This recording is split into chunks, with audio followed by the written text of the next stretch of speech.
Magandang araw guys. Sa video na ito ay pag-uusapan natin ang bus company na Pantranco kung paano ito nagsimula, sino ang mga dating nagmamay-ari nito, ano ang sikat na tawag dito dati at kung nasaan na ito sa kasalukuyan. Ngunit bago natin simulan ang kwento ay baka pwede akong makahingi ng subscribe mo at pindutin na din ang notification bell para lagi kang updated sa bawat video na ina-upload ko. Salamat. Kaya simulan na natin. Ang Pangasinan Transportation Company, o mas kilala bilang Pantranco o Pantranco North Express Inc., ay isa sa dating pinakamalaking kumpanya ng bus na bumabaybay sa mga lalawigan ng Hilagang Luzon.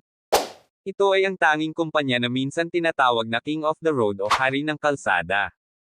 Noong 1917, itinatag ng mga Amerikano na si Albert Louis Aman at Max Blaus ang Pangasinan Transportation Co. o Pantranco, na may pangunahing terminal nito sa Dagupan. Kalaunan ito ay nabili sa ibang Amerikano sa pangalan ni Frank Clark. Kasama ang kanyang manugang na si Don Rafael Gonzalez, bumili sila ng ibang mga kumpanya ng bus na nasa bingit ng pagkalugi. Matapos ang digmaan, pinalawak pa ng Pantranco ang operasyon nito. Saka binili ang mga wala na sa serbisyong kumpanya tulad ng La Malorque Pambasco at Cagayan Valley Transportation Co. Ngunit ang Pantranco mismo ay naging isa rin sa mga negosyo na tumaob. Noong 1985, pinalitan ng pangalan ng Pantranco North Expressway Inc. (PNEI) sa ilalim ng bagong pamamahala at mga bagong may-ari. Ang negosyante na si Rufino Limco ng Pangasinan ay bumili ng Pantranco franchise noong Enero 1995. Sa pagitan ng 1986 at ang unang bahagi ng 1990s, ang PNEI ay hindi nagawang makabangon. Noong 1993, ang PNEI ay sumailalim sa programang rehabilitasyon. Mahigit sa 1,500 manggagawa ang nawalan ng trabaho. Higit pa riyan, nabigo ang PNEI na bayaran ang pagreretiro at paghihiwalay ng mga manggagawa. Ang mga manggagawa ng Pantranco ay inakusahan ng PNEI bago ang National Labor Relations Commission. Ang mga manggagawa, kinakatawan ng kanilang union, ang Pantranco Employees Association PEA Philippine Transport General Workers Association, PTGWO, at ang Pantranco Retrenched Employees Association o PANREA ay nanalo sa kanilang kaso hanggang sa Court of Appeals at sa wakas ay hanggang sa Korte Suprema. Noong 2005, pinasyahan ng Korte Suprema na ang mga manggagawa ay may karapatan sa pagreretiro at paghihiwalay at iba pang mga benepisyo at iginawad sa kanila na R$722.7 milyon. Ngunit ang mga manggagawa ay hindi maaaring mangolekta ng buong halaga dahil sa oras na iyon ang karamihan sa mga ari-arian ng Pantranco at PNEI ay na-foreclosed o kinuha ng iba pang mga nagpapautang.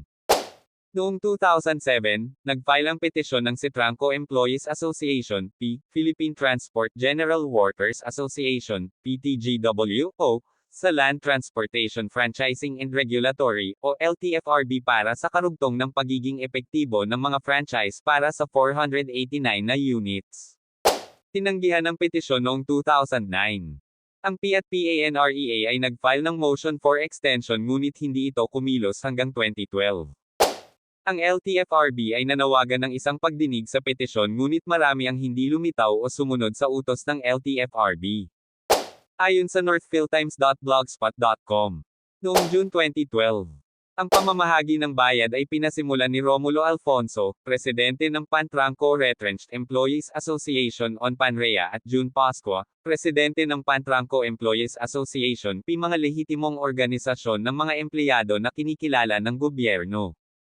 Sinabi ni na Alfonso at Tuco na ang bawat empleyado ay nakatanggap ng kabuuang 53,000 pesos.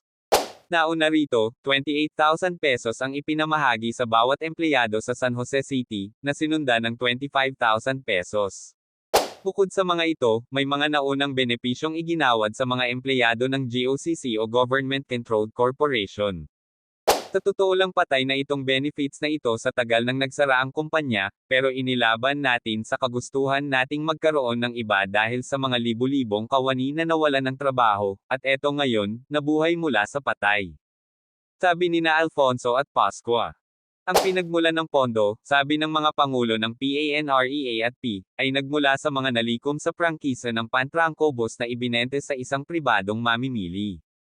Ang 489 na prangkisa lamang ang unang naibenta sa pamilya Hernandez at ang natitirang prangkisa ay muling iaalok sa mga interesadong mamimili na may pahintulot ng nagbebenta, sinabi ng dalawang pinuno. Ang Pantrangco, gayunpaman, ay nabangkarote matapos itong kunin ng gobyerno pagkatapos ng pagbagsak ng dating Pangulong Marcos. Nabatid na mayroong 777 ang kabuoang prangkisa ng Pantrangco, isang government-controlled corporation na dating pinakamalaking bus company sa bansa. Ngunit sa kabilang banda, isang auction ay isinagawa ng LTFRB kung saan ibinebenta at inilipat ng PANREA ang kanilang mga karapatan sa Victory Liner at 4 na iba pang mga kaalyado o kapatid na kumpanya.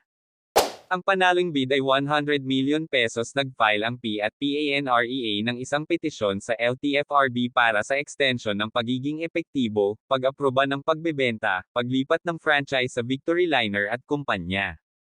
Noong Mayo 21, 2012, ipinagkaloob ng LTFRB ang kanilang petisyon. Ang usapin na ito sa ngayon ay nasa Department of Transportation and Communications o DOTC. Ang pagtaob ng isang negosyo ay hindi na bago. Maraming kadahilanan ang pwedeng maging dahilan, isa na rito o parte ng pagbagsak ang mahinang pagkontrol dito at hindi nila na-track ng maaga ang magiging problema sa hinaharap hanggang sa lumala.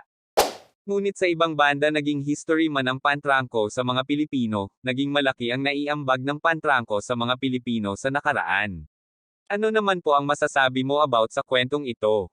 Mag-iwan lamang ng komento sa ibaba. Palike na rin ang video kapag ito ay iyong nagustuhan. At huwag kalimutang mag-subscribe sa channel.